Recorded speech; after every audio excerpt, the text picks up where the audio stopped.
Okay, so I just wanted to quickly show you a couple things. I purposely left the stain that looks a little bit gloppy right here just to kind of show you that if it's still fairly wet, or actually I think there's another spot, see kind of right there too.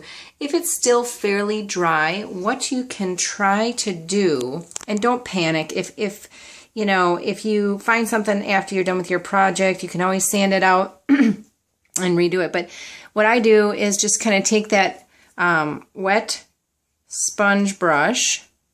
I'm going to try to do this while I'm holding the camera too. And then I get it wet again with stain. And I kind of go in a circle, kind of rub it out. Okay? And then you can kind of go back over it. And that goes for, see how I'm just kind of going over any of the gloppy parts. Now remember, this is only the first coat, so it is going to look a little bit blotchy. And that's okay. Just you try to smooth it out as much as possible and as evenly as possible in order to get, those brush strokes to go away.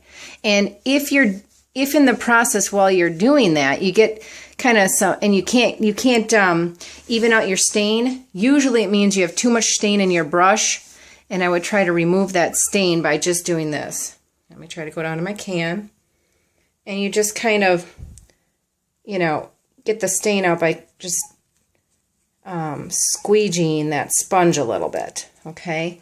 A lot of times you continue to accumulate that stain, and then it's difficult to work with, okay? So you can even that out a little bit by going over it with a wet brush. All right, now this is still the first coat, so it does look blotchy. But that's okay. I can see where I got heavy in here and whatever. But you will take a lot of that away once you go over with your second coat. And I kind of see a spot over here that I'm going to work on. As well, I think I neglected to tell you that it's probably wise, I don't do it anymore, but to tape off your hinges with painter's tape. That's that blue tape that you get at the hardware store. That way, otherwise you're going to constantly be wiping off your stain, and the stain is sticky on your fingers. It is wise to also have like a thin cloth with you to, continue to wipe things up if you do kind of splatter on anything. As well, a drop cloth is wise because no matter how careful you are, stain is drippy, and it's difficult to get out of other surfaces. So always have a drop cloth under you.